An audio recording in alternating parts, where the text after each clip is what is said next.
Hi and welcome back to the channel, and in this video we're carrying on looking at this build of the 18-inch Works Loco from the Springside Models kit. There's the box, if you remember, that's the thing we're kind of trying to build.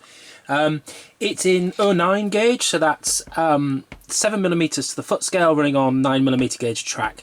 And it's, if you remember rightly, it's a tiny, tiny Loco. I mean, this is the full thing, and the character on the back, the figure is going to stand about so tall. So it's a really, really tiny little Loco, but quite a big model really, given it's the 7mm to the foot scale. So if this was in 009, for instance, it would be very, very small. It'd be even probably smaller than my well, about the same size as my Hudson Huntlook kit, which yeah is like this long. There's videos on the channel about it. I'll try and remember to stick a link here so you can go and see what I'm talking about. But yeah, because it's in 7mm scale, it's quite a bit bigger, but it's still a small Loco. And I've made roughly the same amount of progress this week as I made last week. So if you remember, I put together 5 pieces of the kit, 2 sides of the boiler, front and back of the boiler, and the foot plate in the last video, and this time I've actually managed 7 pieces. So I've managed a little bit more, although it comes down to being almost 5 big pieces by the time you kind of put them all together. So let's walk through what I've done. Essentially, what I've done is the 2 tanks. So there's a saddle tank, sits across the boiler, like a saddle, hence the name, and a well tank which sits underneath the frames, essentially hangs from the foot plate.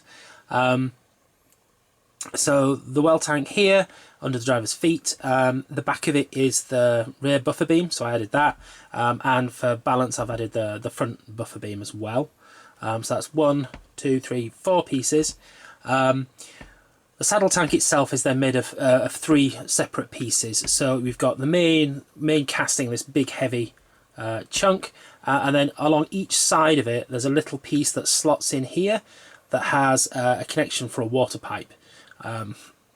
And yeah, so I fitted those to the tank, and then fitted the tank to the model. It's quite a lot of cleanup to do, so there's putty in and around these pieces to make sure they fitted and were square and everything else, and quite a lot of cleanup to the casting.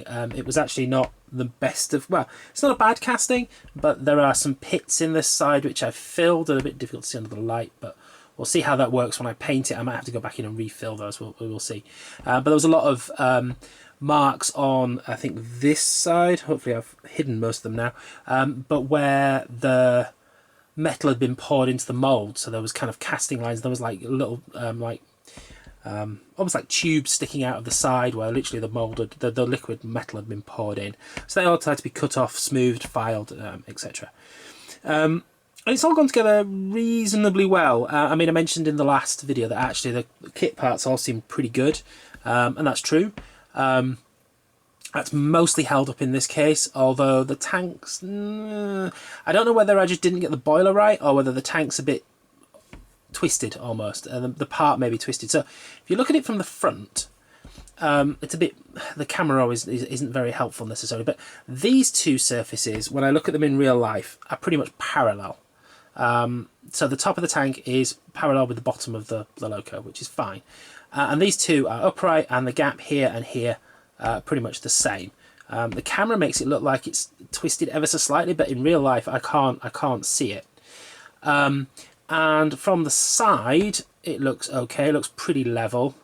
As I say, it's a bit misleading because this foot plate isn't necessarily level, so you've got to be careful about what you're comparing things to. I actually had it sat down on the desk and checked that it looked level. Same on the other side, doesn't look too bad. If anything, it looks like it might be going up at the bottom a little here, which is a little weird. But when you look at it from the back, and it's a bit difficult to see on the video because of the angles and the way the camera does it, but the tank's kind of twisted.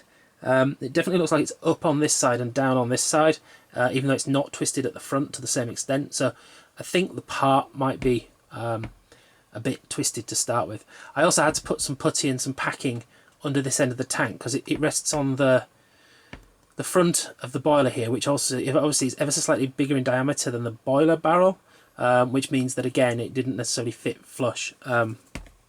But that's all done now, and as I say, I've filled in the gap with some putty, and it may need a bit more filing and sanding in the gap. But it's looking pretty much like the Loco now. It's yeah, it's come on a lot. As I say, I like these white metal kits with big chunky parts because you can actually get quite a lot done in quite a little time. Let's just say, without going into the details, it's not been a great week. So I'm quite happy I've got anything done at all. But yeah, so there we are. I think the next things to do are probably, there's the chimney, the dome, and all the kind of controls around the back. And that essentially is it for the Loco. There isn't a huge amount. I mean, with no cab or anything like that. So yeah, there are lots of details to add and all the wiring and stuff. But the majority of the Loco is actually almost done. So yeah, so I'm going to press on with this and see how far I get. As I say, it's coming along nicely, and I'm really enjoying the kind of large, chunky parts, but building a small locomotive. Normally when I build small locomotives, I'm building something, you know, a centimetre or two long. In this case, it's nice and big, but it's going to give me a small model, so I quite like that.